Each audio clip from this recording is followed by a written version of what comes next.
Oke, lanjut ya. Jadi tadi kita sudah bahas tentang APAR, kita lanjut tentang ke segitiga api. Jadi ini sekedar informasi tambahan, api bisa terjadi atau bisa muncul api nih karena dia 3 unsur. Ada panas, ada oksigen, dan ada bahan bakar. Kalau untuk memadamkan api, kalian cukup ambil atau hilangkan salah satu ini. Hilangkan panasnya, nggak akan jadi api. Atau kalian hilangkan oksigen ya, nggak akan jadi api. Atau bahan bakarnya kalian hilangkan, nggak akan jadi api. Makanya untuk pemadaman api itu prinsipnya dia hanya mengambil salah satu unsur ini, seperti itu. Umumnya sih dia mengambil oksigen ya, biar nggak terjadi api. Jadi bahan bakar tuh ada banyak ya, ada padatan, cairan, ada gas. Oksigen jelas di tempat kerja dimanapun akan ada oksigen, kecuali dia terselimuti dengan salah satu media, makanya nggak akan ada oksigen seperti itu. Nah ini cara pemadaman api, cepat, aman, dan tepat ya. Intinya sih jangan terlalu dekat dengan api. Kemudian kita lihat arah anginnya nih. Kalau arah anginnya ke arah utara, ya kita memadamkan yang mengikuti ke arah utara. Jangan sampai berlawanan. Kalau berlawanan nggak akan efektif. Kita berpotensi untuk kena api, dan media yang disemprotkan oleh APAR itu justru akan berbalik pada kita. Kemudian kita padamkan ke sumber apinya ya, jangan ke lidah api. Karena lidah api percuma, justru kan yang terbakar yang ada di bawah. Seperti itu. Dan juga sudutnya dihitung ya. Maksudnya nggak usah diukur, tapi dikira-kira aja. Jangan sampai terlalu tinggi ataupun terlalu rendah. Sebenarnya gampang sih kalau pakai APAR. Nanti kalian kalau udah kerja juga akan ada training untuk penggunaan APAR seperti itu. Tapi kalau untuk sekarang belum terprovide ya, kalian sabar dulu nanti nunggu udah kerja. Nah ini lanjut masuk ke pedoman kerja pengendalian kebakaran. Nah kalau terjadi kebakaran, ini prosedurnya dari prosedur dirangkum flow seperti ini. Jadi kalau ada nyala api, padamkan dengan APAR terdekat. Kemudian nyalakan alarm kebakaran jika api nggak bisa dipadamkan. Kalau api udah bisa dipadamin ya nggak perlu nyalain alarm, cukup lapor aja kepada tim tanggap darurat. Kalau nggak bisa dipadamkan, nyalain alarm, kemudian lapor kepada koordinator, kemudian evakuasi jika diperlukan. Kalau nggak perlu ya nggak usah evakuasi. Kemudian yang ketiga, TPKD melakukan pemadaman, pengamanan, dan pertolongan jika diperlukan. Kemudian koordinator menghubungi tim damkar pusat dan ambulan untuk standby. Dipakai nggak dipakai unitnya nggak apa-apa, yang penting standby, karena kita punya untuk unit ambulan dan unit damkar, jadi nggak perlu pusing-pusing ya, seperti itu. Kemudian tim melakukan pemadaman dan pengamanan ya, kemudian melakukan penyisiran area dan investigasi. Penyisiran area ini penting, tapi banyak yang menyepelekan. Penyisiran area itu penting, jangan sampai kita udah merasa sudah padam tapi ternyata masih ada bara nih, dan bisa terjadi kebakaran susulan seperti itu. Untuk video simulasinya saya share nanti aja ya di WhatsApp grup ya.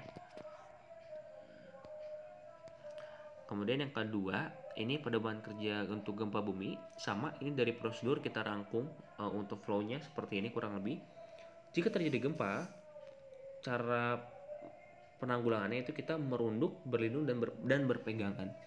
Karena di sini nggak mungkin ya tim damkar atau tim yang lainnya bisa menanggulangi atau bisa mengendalikan gempa bumi, nggak bisa ya. Kita hanya bisa berlindung sementara sampai dengan sudah nggak ada gempa. Jadi kalau ada gempa kita langsung keluar sebenarnya sih kurang tepat.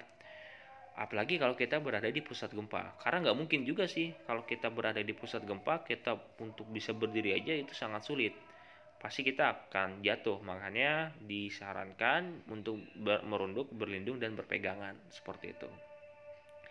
Berpegangan maksudnya berpegangan pada benda ya, jangan berpegangan tangan, karena nggak melindungi kalian juga ya. Kemudian ikuti instruksi dari tim dari tim tanggap darurat untuk evakuasi.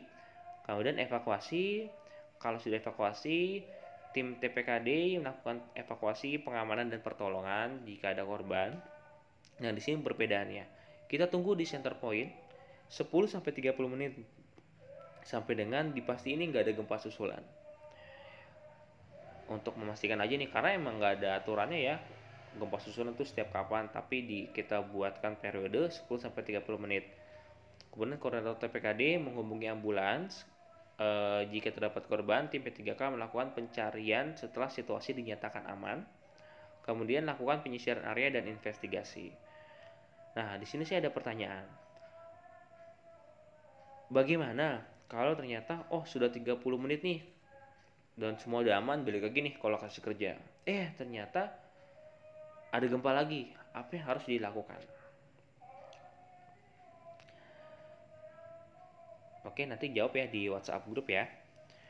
Nah, ini lanjut nih cara berlindungnya nih. Ini ngambil dari dari slide apa ya? Saya lupa nih. Slide tim penanggulangan keadaan darurat ini nih, kalau nggak salah nih, kabupaten atau apa gitu, saya agak lupa. Jadi kalau ada gempa, kita cari benda yang bisa melindungi kita, seperti kursi ataupun meja. Jadi yang kita lindungi yang utama adalah bagian kepala ya. Ada yang tahu nggak kenapa harus bagian kepala? Kalau ada yang tahu, ini ya, jawab di WhatsApp grup ya. Kemudian kalau nggak ada meja, nggak ada kursi, nggak ada benda lain untuk bisa melindungi kita di area kepala, kita merapat ke dinding nih dan sambil melindungi bagian kepala dengan tangan kita. Tapi lihat-lihat juga ya, kalau dirasa dindingnya nggak kuat ataupun retak, ya kita abaikan untuk step ini. Kalau nggak ada sama sekali, kita berposisi seperti orang sujud sambil melindungi bagian kepala dan leher.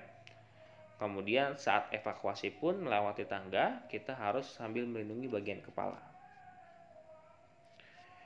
Nah, kalau terjadi gempa, jangan sekali-sekali pakai lift ya, karena sangat berbahaya. Kemudian kita jauhi kaca ataupun benda-benda yang bisa terjatuh, seperti lemari dan lain-lain. Kemudian kalau dirasa sudah aman nih ataupun saat terjadi gempanya, pasti ini kalau kita udah mau keluar ke lokasi, situasi dalam keadaan aman seperti itu. Dan kita jaga jarak dari benda-benda yang tinggi seperti tiang listrik, pohon, dan lain-lain. Nah, ini tadi ya, kalau di zoom out, kita merapat ke dinding, posisinya seperti ini, melindungi bagian kepala. Kalau nggak ada sama sekali, kita juga bisa melakukan sujud seperti ini sambil berdoa ya. Nah, kalau kita lagi di kendaraan nih, kalau saya lagi di mobil, kalau saya lagi nyupir forklift, gimana Pak?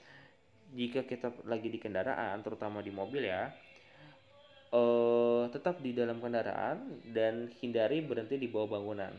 Tapi balik lagi ya, jika keadaan darurat kan sifatnya nggak bisa kita duga ya. Kalau dirasa situasinya memperparah ataupun nggak memungkinkan kan nih kalau kita terus dalam mobil, karena mobilnya ternyata mau masuk jurang misalnya, karena kan jalannya retak misalnya, ya kita tinggalkan mobilnya seperti itu. Jadi ada aturannya, nggak baku ya. Kalau untuk tanggap darurat kita harus fleksibel melihat situasi. Nah, lanjut ke tumpahan B3. Kalau ada tumpahan B3, apa yang harus dilakukan? Pertama kita cek nih MSDS-nya dan kita pakai APD sesuai dengan MSDS tersebut. Kemudian kalau untuk tumpahan cairan ya, kita isolasi nih tumpahannya dan mengumpulkannya, cairan ataupun padatan ya. Jadi kalau biasa sih cairan sih kalau tumpahan B3 itu yang berbahaya. Kan sebenarnya tumpahan B3 itu prinsipnya sama kayak kita menanggulangi tumpahan kopi deh, sama sebenarnya. Hanya aja bedanya ini B3 berbahaya, makanya kita pakai APD. Bedanya gitu aja sih. Kan kalau ada tumpahan kopi kan kita beresin ya, kita lap kopinya seperti itu. Ini juga sama. Nanti kita isolasi dulu, tapi di sini kita isolasi tujuannya apa?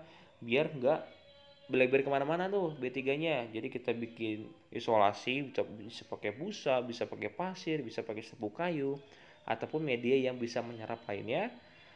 Kemudian lapor pada koordinator tanggap darurat. Kemudian lakukan evakuasi jika perlu. Barulah nanti tim yang melakukan penanggulangan keadaan darurat, melakukan penyisiran area dan melakukan investigasi serta membuang limbahnya ke tempat B3. Jadi intinya sih kita melakukan isolasi area, kemudian kita bersihkan dengan benda yang bisa menyerap seperti spons, serbuk kayu, pasir, dan lain-lain. Kemudian kita buang ke tempat limbah B3. Nah, untuk masing-masing video di simulasi tadi nanti saya share di grup WhatsApp aja ya. Soalnya kalau saya upload di YouTube takutnya kena copyright. Nah, ini kalau untuk tumpahan B3, kita sebelum terjadi tumpahan B3, kita harus sudah menyiapkan namanya spill kit. Spill kit itu alat-alat yang bisa menyerap B3 yang cair ya. Kalau yang padatan kan kalau serbuk ya tinggal kita sapu aja karena kan dia nggak akan bleber kemana-mana. Seperti itu. Kemudian kita pakai APD sesuai dengan MSDS. Nah, ini kita isolasi nih dengan busa agar nggak meluas. Seperti itu. Jadi simple ya kalau untuk tumpahan B3. Nah, untuk part ini sampai sini dulu. Nanti kita lanjut ke part selanjutnya. See you.